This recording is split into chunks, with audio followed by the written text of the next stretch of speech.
The national hockey team recently won the gold medal at the Winter Olympics in one of the purest demonstrations of what hockey is all about. The test of skill and sheer, brutal power. However, a certain kind of reaction rapidly appeared on social media. Is one of the most, if not the most, conservative sports with the most conservative fan base. Like, this isn't anything new. I don't know if you guys have seen, like, the USA national team. Everybody's white. Everybody on the team is white. Everybody affiliated with the team is white. All the coaches are white. Like, there is not a lot of people of color. What type of ideology do you think a white man that comes from insane amounts of wealth for his entire life, that like has these violent tendencies, what type of ideology do you think that they lean towards? Like, obviously they were on the phone with Trump making fun of the women's team because that's what violent, rich white men do. Like, that's what their favorite thing to do is to like make fun of women and shit on women that are doing the same thing, if not better. For decades, one question keeps circling back. Is hockey racist? From the moment Willie O'Ree, the first black hockey player, first stepped onto NHL ice in the 1950s, right up to this very season, that debate has never fully gone away. So today, in this 10-minute brief, we seek to answer that question based on the history of hockey, the polemic moments it has lived through, and today's outlook.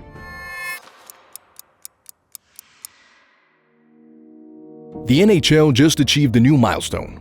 Its 2025 draft is arguably its most diverse in history. At least 10 black prospects heard their names called that day. Among them, defenseman Kashawn Aitcheson, selected 17th overall by the New York Islanders.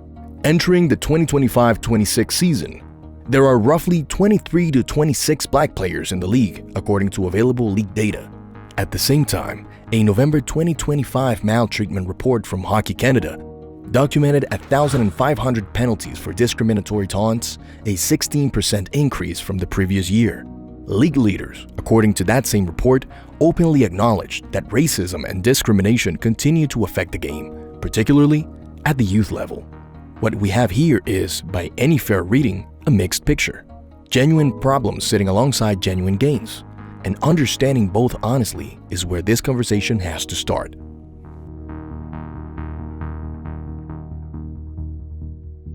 To understand where hockey is today, we have to go back much further than most people realize. In the late 1800s and early 1900s, the Collared Hockey League of the Maritimes became the world's first all-black organized hockey league, running from 1895 to approximately 1930, with over 400 players across Nova Scotia, New Brunswick, and Prince Edward Island. Blacks-only sports leagues were common back then, and just like the CHL in America, there was the NNL, the Negro National League of Baseball, as well as regional all-black football leagues. Eventually, each one of them were either closed or absorbed into the leagues we now know. Meanwhile, around 1900, goalie Henry Braces Franklin of the Dartmouth Jubilees is credited with introducing the butterfly style, dropping the knees to the ice to cover the puck, a technique that would later become standard across the sport. Around that same era, Eddie Martin of the Halifax Eureka's is credited with pioneering the slapshot itself, firing the puck with a full windup for power, decades before it became an NHL staple. Moving into the mid-20th century, Herb Carnegie stands out as one of the most compelling figures in hockey history, a generational talent who, by all contemporary accounts, never received his due. A star forward in the Quebec Senior Hockey League, Carnegie won multiple MVP awards and alongside his brother Ozzy and teammate Manny McIntyre, formed what is historically recognized as the first all-black forward line, known by some as the Black Aces. Despite the closing of the Collared Hockey League due to a lack of access to ice, black hockey players made history in 1958 when Willie O'Ree became the first black player in the NHL, debuting with the Boston Bruins against Montreal. On January 1, 1961, O'Ree scored the first NHL goal by a black player.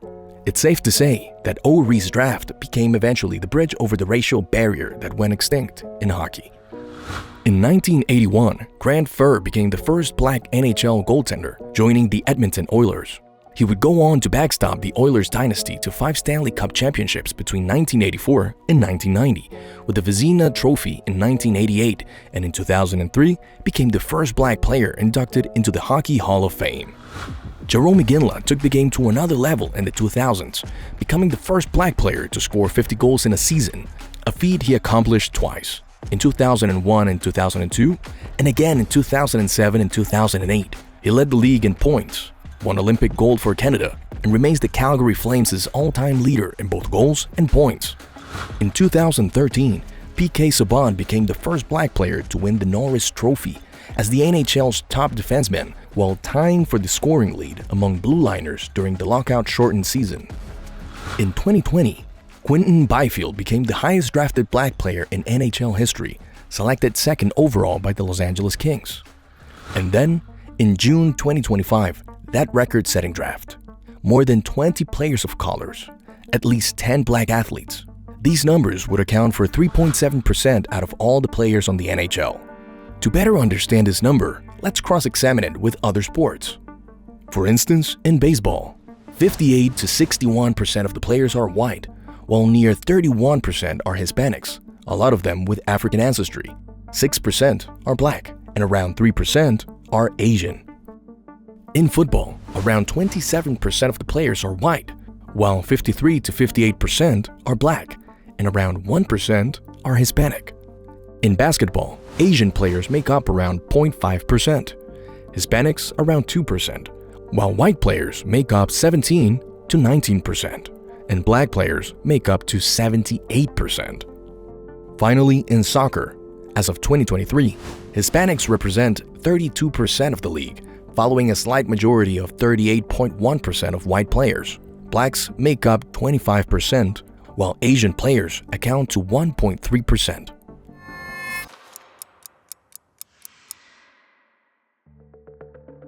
But the game has also had dark moments that cannot and should not be glossed over.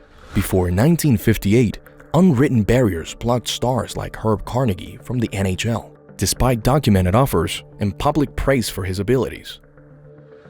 During Willie O'Ree's time in the league, he endured racial slurs from opponents and fans, and according to accounts of those years, objects including cotton balls and even a black cat were thrown onto the ice during his games.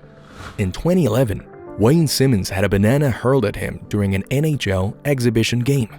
In 2018, Devontae Smith-Pelly faced chants of basketball from fans while sitting in the penalty box. In 2019, player Akim Aliu publicly revealed that former coach Bill Peters had directed the N-word at him and other players, allegations that, according to reporting at that time, led to Peters' resignation. In 2010, prospect Keandre Miller was bombarded with racial slurs during a team Zoom call.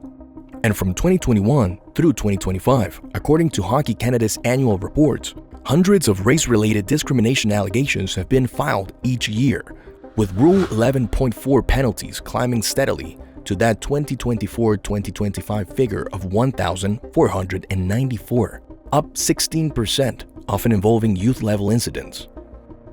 If you're liking this analysis so far, take a second to subscribe, like this video, and share it with one of your friends. You can also turn on the notification bell so you know as soon as we drop a new 10-minute brief.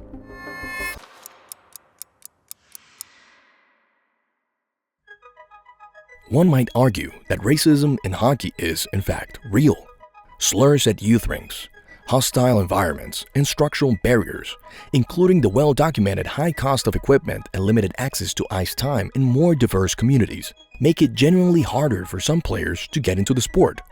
Although racist incidents have taken place, elite black players are succeeding at historically high rates through scouting and merit. Let it be clear that the 2025 draft did not happen through quotas. It only happened because the talent was there and the league wanted it as part of the company. Many black athletes choose basketball or football, or even bobsled, over hockey, which reflects cultural fit and economic access, not a conspiracy or systemic exclusion at the elite level. Those are legitimate and personal choices. Plus, the NHL is, at its foundation, a private league. Its mandate lies in drafting and employing the best players available, full stop. The concern many in the hockey community raise about forced diversity mandates is a real one also. That top-down policy risks generating resentment and in some cases, what critics describe as reverse bias.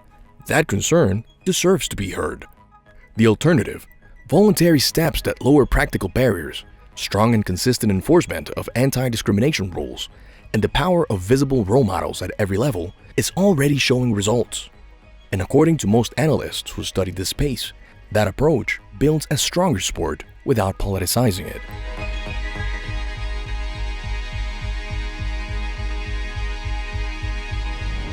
Hockey thrives, like many sports, on tradition, on toughness, and on the principle that the best will rise to the top. But if you ignore the real racial challenges in the sport, you risk losing talent and fans who simply feel unwelcome. Overplay those challenges with heavy-handed mandates, and you risk alienating the core community that has sustained the game for generations. The middle path might be to swiftly punish any act of racism, enforce the rules hard and consistently, lower the practical and economic barriers, not primarily for promoting racial equity, but for the pure elevation of the technical level of the sport, and finally, let talent do what talent does.